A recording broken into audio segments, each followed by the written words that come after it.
minutes for the semi-final.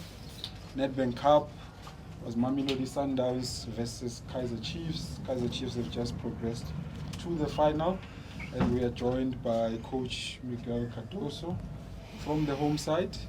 Coach, maybe if you can just start with a summary of the 90 minutes in your view. Well, I think that the story of the game is very simple. We saw a not well played first half.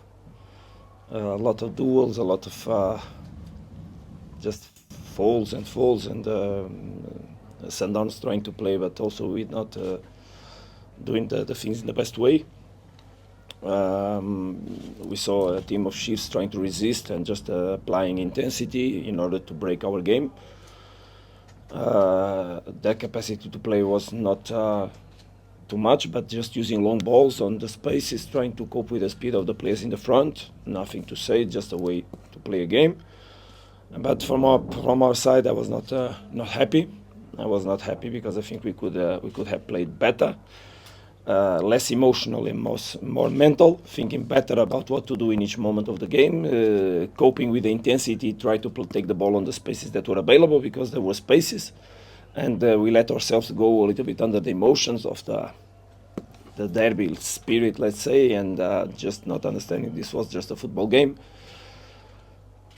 At halftime, obviously that my speech was exactly regarding that, to put the team to play football, tell the boys that they should relate with the capacity to play. We made substitutions in order to give the team that capacity. I think that it worked. As you understood, we started the second half in total control of the game, managing the ball, managing the rhythm of the game, looking for the spaces, looking for the second goal to try to finish. That was what I asked at halftime.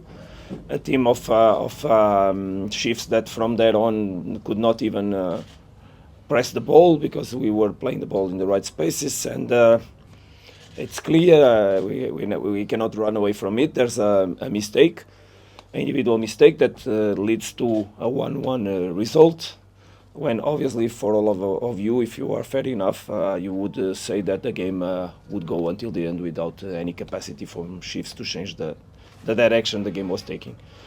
Anyway, football is like that. Mistakes are capitalized. I always also speak that the games are sometimes decided on details.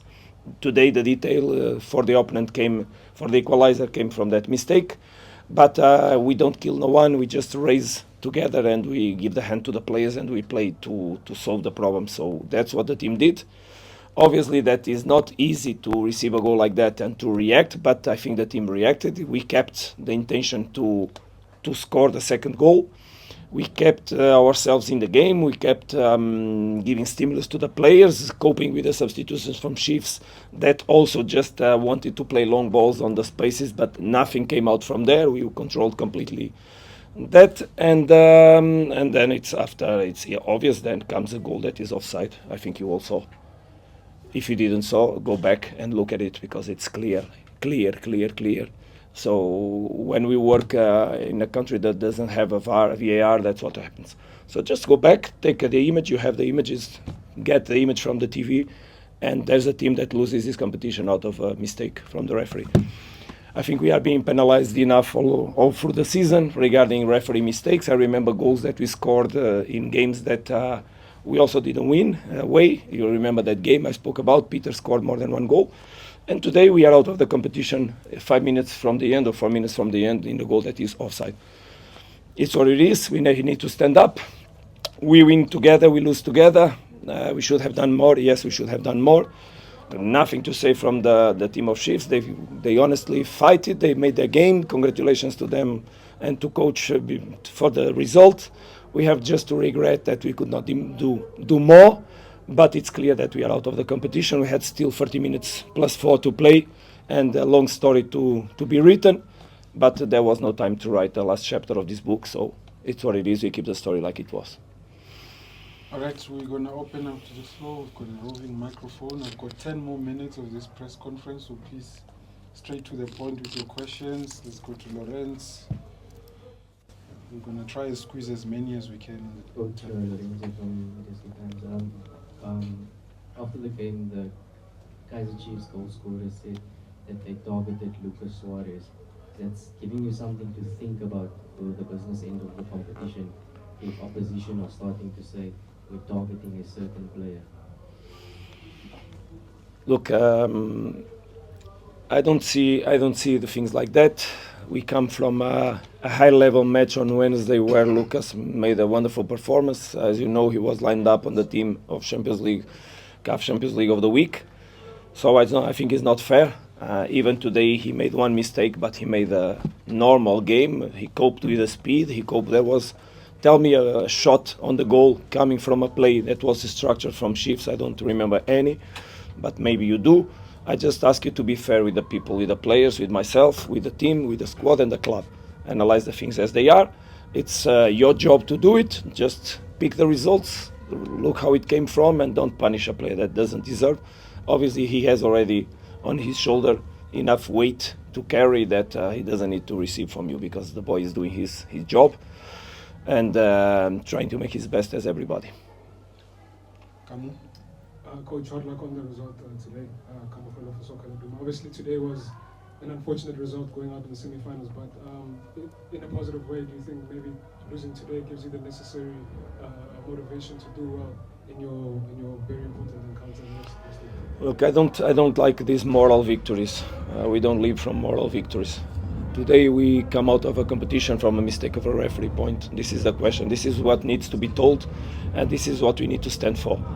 It was not our best game. No, it was not our best game. But also, you know that after playing Champions League matches, after taking the emotions to the highest level, after leading with difficulties that we had, it's always tough to play these matches. No excuses. We should have done better. Yes, we should have done better. We can do better. Yes, we can do better. But let's not penalize ourselves too much. I don't think that we get more energy out of a loss. I think that we can learn. But learn is just give the 100%, because it looks that in some moments also there was not 100%. I think we should have started stronger. We should have started more capacity, put the football inside the pitch. But in the end, the result has nothing to do with that. The result has to do with one mistake that gives an equalizer. But the team reacts, stands up for the players. We stand all together. No one punished no one. We kept on going, looking forward, trying to play for the second goal. That's how the values we develop in the team. Companionship and brotherhood is exactly that. That are values that we have in the locker room. We have respect for each other. No one makes a mistake because he wants. We just raise. When one falls, we raise two. That's the spirit we should have in the club, and we have it for sure. But then, please, sorry, but I cannot penalize the team that when we suffer a goal from a situation that please take a look, go on it, analyze it, and deeply, because I don't need to show you again. It's what it is. Karabo? Thank you. Good evening, Coach. Unlucky in the result. Coach, it's not a lot of times that you guys do lose matches and you lost a match of consequence. How exactly do you now pick up the players, particularly psychologically? How do you show them that you guys are still players, top players? The players and the team has a past. So, and the past comes from yesterday. It's not that we don't need to go too much far beyond on time. So behind. What we need to do is, as champions, as you say, as players with quality, as players with level, move forward with intentionality. That's what he was saying about have a clear intentionality regarding the future. It's tough to win everything. Obviously that we wanted to take ourselves to the last step of the competition. And we should be there, eventually, because we have quality for that, because we fight it for that, but we were not allowed to play the extra time and eventually make the disputal until the end in order to be there.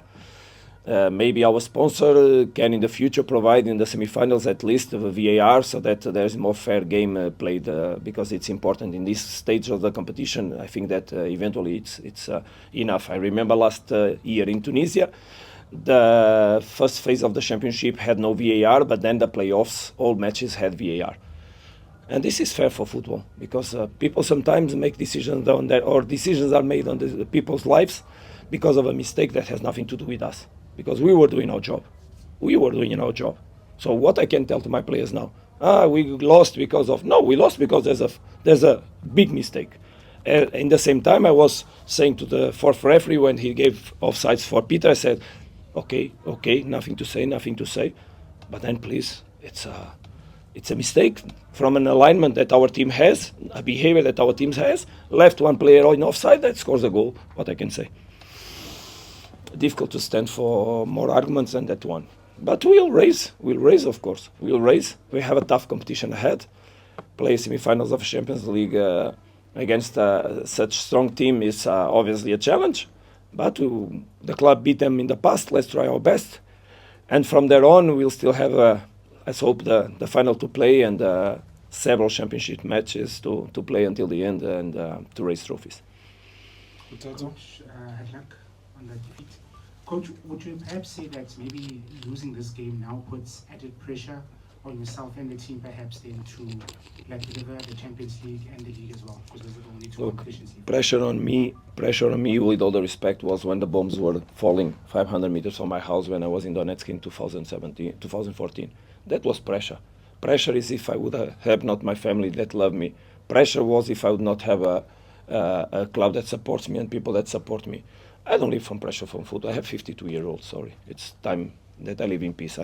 If there's something I conquered for myself, was a lot of peace. Because I don't depend on whatever, I don't depend on the judgment for whoever.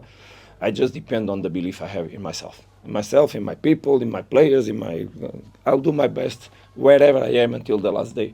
In the last day, whenever it will be, I'll go in peace because, thank God, for many years already I live in big peace with myself. Thank you. We'll end it here, Coach. Thank you very much. Thank you very much. Thank you, Coach. Cheers.